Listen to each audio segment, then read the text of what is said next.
पहलगाम हमले के बाद सरकार आतंकियों को उनके अंजाम तक पहुंचाने में जुटी हुई है। सरकार ने इसकी जांच अब एनआईए के हाथ में सौंप दी है।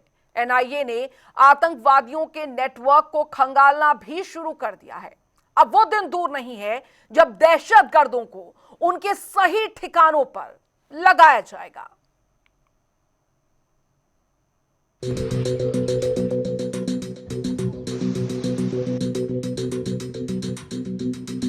जम्मू कश्मीर के पहलगाम में हुए आतंकी हमले ने पूरे देश को तोड़कर रख दिया, लेकिन इस दुख की घड़ी में भी हमारे देश के जवान सीना ताने और बंदूक थामे सीमाओं पर तैनात हैं और जम्मू कश्मीर में आतंकियों के खिलाफ लगातार कार्रवाई की जा रही है।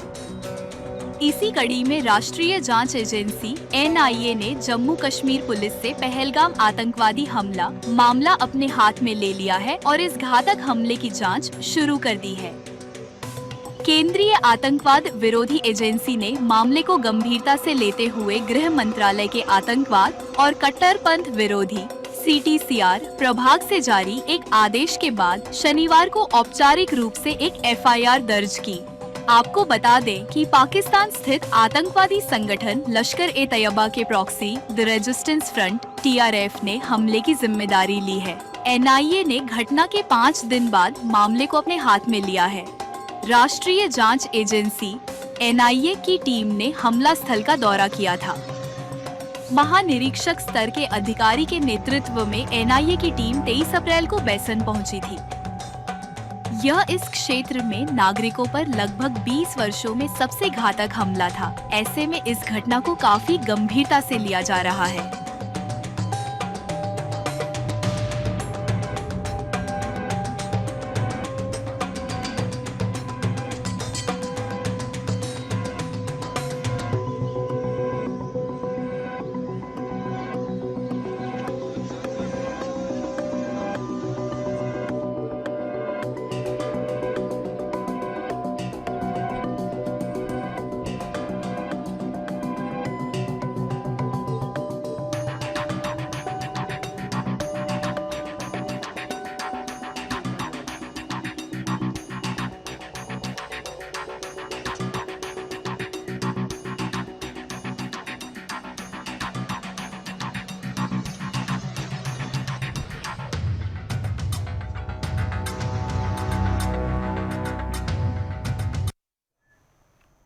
तो अब बारी है एक्शन के रिएक्शन की। जहां एक तरफ जहां पर एनआईए जांच में जुटी हुई है तो दूसरी तरफ आतंकियों के घरों को चुन चुन कर उड़ाया जा रहा है। सेना की ताबड़तोड़ कार्रवाई जारी है।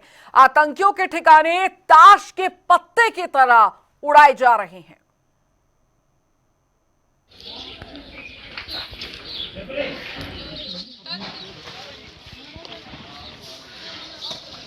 पहलगाम में हुए आतंकी हमले के बाद बड़ा एक्शन लेते हुए बांदीपोरा में एक आतंकी के ठिकाने को ध्वस्त कर दिया गया है।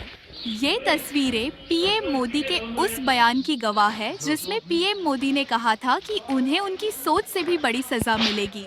ये हमला सिर्फ निहत्थे पर्यटकों पर नहीं हुआ है। देश के दुश्मनों ने भारत की आत्मा पर हमला करने का दुस्साहस किया है। मैं बहुत स्पष्ट शब्दों में कहना चाहता हूं, जिन्होंने ये हमला किया है उन आतंकियों को और इस हमले की साजिश रचने वालों को उनकी कल्पना से भी बड़ी सजा मिलेगी। सजा मिलकर के रहेगी। पीएम मोदी की इस खुली चेतावनी के बाद ही आतंकियों के घरों को नष्ट करने का अभियान जारी है। इसी कड़ी में बांदीपोरा में भी आतंकी के ठिकानों को नष्ट किया गया है। वहीं दूसरी तरफ आतंकी हमले के बाद से पहलगाम सूना हो गया है। हमले के बाद से प्रधानमंत्री नरेंद्र मोदी ने एक बार फिर कहा कि आतंकियों को किसी भी हाल में बख्शा नहीं जाएगा। पहलगाम घटना के बाद हर भारतीय का खून खौल रहा है। आज जब मैं आपसे मन की बात कर रहा हूं तो मन में गहरी पीड़ा है। 22 अप्रैल को पहलगाम में हुई आतंकी वारदात ने देश के हर नागरिक को दुख पहुंचाया है। पीड़ित परिवारों के प्रति हर भारतीय के मन में गहरी संवेदना है। भले वो किसी भी राज्य का हो, वो कोई भी भाषा बोलता हो, लेकिन वो उन लोगों के दर्द को महसूस कर रहा है जिन्होंने इस हमले में अपने परिजनों को खोया है। मुझे एहसास है हर भारतीय का खून आतंकी हमले की तस्वीरों को देखकर खौल रहा है। पहलगाम में हुआ ये हमला आतंक के सरपरस्तों की हताशा को दिखाता है, उनकी कायरता को दिखाता है।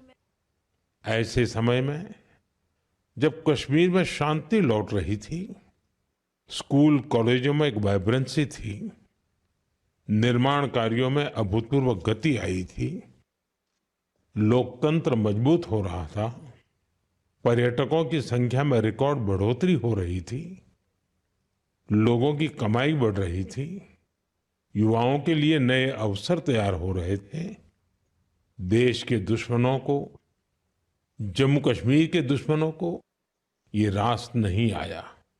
आतंकी और आतंक के आका चाहते हैं कश्मीर फिर से तबाह हो जाए और इसलिए इतनी बड़ी साजिश को अंजाम दिया। आतंकवाद के खिलाफ इस युद्ध में देश की एकता, 140 करोड़ भारतीयों की एकजुटता हमारी सबसे बड़ी ताकत है। यही एकता आतंकवाद के खिलाफ हमारी निर्णायक लड़ाई का आधार है। हमें देश के सामने आई इस चुनौती का सामना करने के लिए अपने संकल्पों को मजबूत करना है।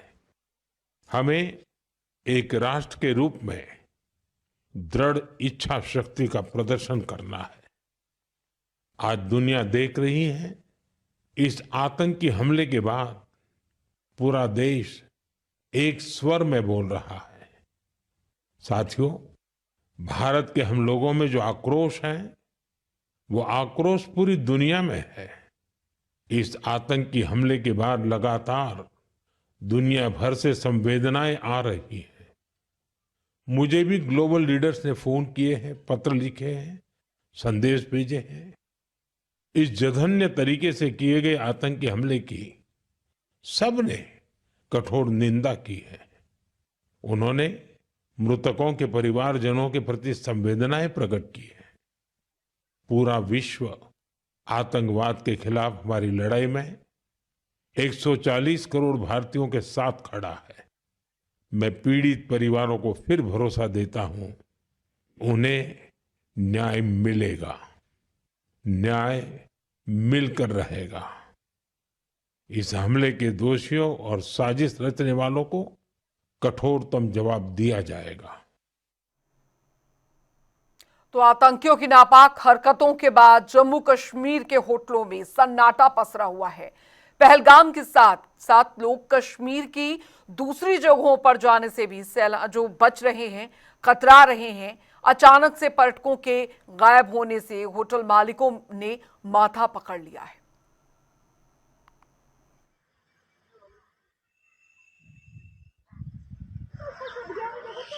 बाईस अप्रैल को जो हुआ, यकीनन उसके बारे में किसी ने ना सोचा था। नापाक आतंकियों ने निहत्थे पर्यटकों पर अंधाधुंध फायरिंग कर दी। इस हादसे में किसी ने अपना बेटा खोया तो किसी ने अपना पिता।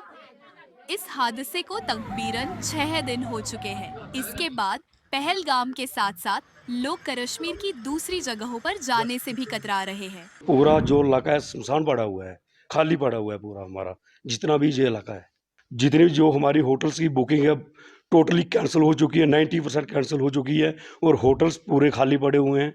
और हमें जो होटल्स वाले जो जितने भी ओनर हैं और बहुत ज़्यादा नुकसान है, और जितने भी वहाँ पे एम्प्लॉई काम करते हैं उनको भी बहुत ज़्यादा नुकसान है, ऐसे ही बैठे रहते हैं पूरा दिन। इस बात की सच्चाई दिखाती है ये तस्वीरें। पटनी टॉप, नत्था टॉप और सनासर में पर्यटन व्यवसाय भी बिल्कुल ठप पड़ा है। सर हमारा बहुत खूबसूरत है, एक आपने देखा होगा काफी कप टाइप का एक ना मैदान जैसा है, उसके बीच में एक झील है, लेकिन आपको अभी कुछ नहीं वहां पे दिखने वाला, टोटली सुनसान पड़ा हुआ है। लोगों को खासकर डोमेस्टिक और इंटरनेशनल को मेरी ये अपील रहेगी कि पतंगटाप हमारा जो है वो एकदम सेफ है, जहाँ पे ऐसा कुछ भी नहीं है, किसी के दिल में कोई जो के दिमाग में जो कोई भाव होगा कोई डर का, वो डरने की कोई जरूरत नहीं है। टोटली हमारा एरिया जो है वो सेफ है, और जहां आए और अपना एंजॉय करें। इन फेमस माउंटेन प्लेसों पर आजकल सन्नाटा पसरा हुआ है। यहाँ के हमारे होटल हैं सब वीरान हो चुके हैं। यहाँ पे काम तो वैसा नहीं रहा है, जैसा काम होना चाहिए था वो सब, हमारी जितनी भी बुकिंग थी सब कैंसिल हो गई है। जो 22 अप्रैल को कांड हो गया पहलगाम की, हमें बहुत दुख हो चुका है उस चीज़ का। हमें उसकी वजह से हमें सारा यहाँ पे काम सारा रुक गया है। बाकी यहाँ पे पटनी टॉप में आके क्या बोलते हैं अपना एंजॉय करें, यहाँ पे कोई डरने की बात नहीं है। यहाँ पे हमारी यूनिट है, आर्मी की यूनिट है, पुलिस की यूनिट है, सब पोस्ट वगैरह है, यहाँ पे डरने की कोई बात नहीं है। सुना आपने किस तरह से वीरान पड़ा है पटनी टॉप? लोग अपने घर लौट गए हैं, भविष्य की बुकिंग रद्द कर दी गई है। यहाँ पर्यटन उद्योग पर निर्भर सभी लोग बेकार बैठे नजर आ रहे हैं और उन्होंने नुकसान की शिकायत की है। मैं फोटोग्राफर का एज ए फोटोग्राफर काम करता हूँ। कश्मीरी ड्रेसेस में फ़ोटो खींचते हैं हम। 22 अप्रैल को जो इंसिडेंट हुआ पहलगाम में, उसकी वजह से बहुत फ़र्क पड़ गया काम को हमें, और इधर कोई आने के लिए तैयार नहीं है, आने के लिए जम्मू कश्मीर में आने के लिए तैयार नहीं है बिल्कुल। और हम ये चाहते हैं कि टूरिस्ट इधर पतंगटाप तक आए, और इधर कुछ भी नहीं है, सब कुछ सेफ है इधर। होटल बिल्कुल खाली हैं, होटलों में कोई बंदा नहीं है अभी। तो हम यही चाहते हैं कि टूरिस्ट इधर आना चाहिए। ये इधर पतंगटाप पूरा वीरान हो गया, सुनसान हो गया, कोई बंदा नहीं आ रहा है इधर। तो हमें बहुत नुकसान हो रहा है, खाने के लाले पड़ गए हैं इधर। तो हमें यही चाहते हैं कि टूरिस्ट इधर आने चाहिए। हम ये चाहते हैं कि इधर हालात जल्दी सुधरने चाहिए, और गवर्नमेंट से भी यही अपील करते हैं कि हमारा जो इधर का सेफ एरिया होना चाहिए। बीआईटी 22 अप्रैल को पहलगाम में हुए आतंकी हमले के बाद लोग अब यहाँ नहीं आ रहे हैं, जिसके बाद सड़कों पर भी सन्नाटा पसरा है। तो कश्मीर की आवाम बस यही चाह रही है कि फिर कश्मीर जो है वो विकास की पटरी पर आगे बढ़े, और जो वो हुआ उसका दुख ताउम्र उन्हें भी रहेगा। आतंकी हमले में जान गंवाने वाले कानपुर के शुभम को उनकी पत्नी शहीद का दर्जा मांग रही है। बता दें कि शुभम ही वो पहले व्यक्ति थे जिन्हें आतंकवादियों ने गोली मारी थी। तो शहीद का दर्जा मिलेगा तो ये फैमिली सर उठा के कह पाएगी कि हम हिंदू बोल के गए हैं, तो हमें उसका सरकार ने शहीद बोल के दर्जा दिया है। सबसे पहली गोली उन्होंने शुभम को ही मारी थी, पूछ के मारी थी, हिंदू मुसलमान। कानपुर के रहने वाले शुभम द्विवेदी पहलगाम हमले में मारे गए थे। शुभम द्विवेदी के परिवार से सीएम योगी आदित्यनाथ भी मिलने गए थे। अब पहलगाम हमले में मारे गए शुभम द्विवेदी की पत्नी और परिवार के लोगों ने शुभम द्विवेदी को शहीद का दर्जा देने की मांग की है। लोग विक्टिम की फैमिली को भूल जाते हैं, लोग जाके पूछते नहीं है कि उनकी फैमिली क्या झेल रही है, क्या हो रहा है उनके साथ, वो सब भूल जाते हैं।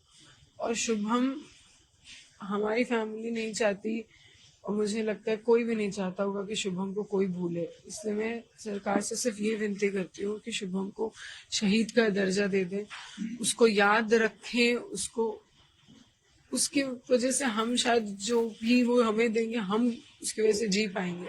उसको शहीद का दर्जा मिलेगा तो ये फैमिली सर उठा के कह पाएगी कि हम हिंदू बोल के गए हैं, तो हमें उसका सरकार ने शहीद बोल के दर्जा दिया है। सबसे पहले आप ही लोगों को हमला हुआ है। सबसे पहले वो घुसे ही वहीं से थे और पीछे से आए थे। सबसे पहली गोली उन्होंने शुभम को ही मारी थी, पूछ के मारी थी, हिंदू मुसलमान, मुसलमान हो कलमा पढ़ो। नहीं, हमें नहीं आता, हम हैं हिंदू, हमने बोला हम हिंदू हैं, मार दिया। और वो लोग लेकिन जिस तरह से शुभम ने वहां पर उनसे बात की थी, तो कुछ लोगों की जान भी बच गई। मैं तो जितना मैंने देखा है, मैं यही देख रही हूँ कि वो जितने लोग, मैं सबके सामने क्या बोलूं, घर वालों के सामने, लेकिन जितने लोग मरे हैं वहां पे, उसमें से मात्र शुभम ऐसे हैं जिनका कुछ बचा नहीं था, क्योंकि उसको सोच समझ के बिल्कुल समझ के पास आके उसको मारी थी, क्योंकि वो पहला अटैक था। बाकी लोग तो उसके बाद अलर्ट हुए, भागने लगे, चीखने चिल्लाने लगे, तब इन्होंने उन्हें मारा है। वो पूरे बच्चे हैं, उसका पूरा शरीर है उनके पास। हमारे घर वालों को शुभम को देखने का मौका नहीं मिला कि वो उस आखिरी में उसकी शक्ल, उसकी स्माइल देख पाए, उसका चेहरा छू पाए।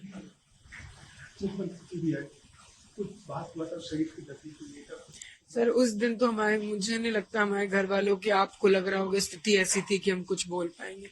हम आप ही लोगों से बोल रहे हैं, आप ही हमारी बात वहां पहुंचाएंगे, आप ही हमारी मदद करेंगे। और हम उस दिन क्या बोलते हैं, उस दिन तो सब हुआ था। हमारे अंदर इतनी ताकत थोड़ी ना, इतनी समझ थोड़ी बन के बैठे हुए कि हमें ये करना है। हम तो उस दिन अलग ही उसमें थे।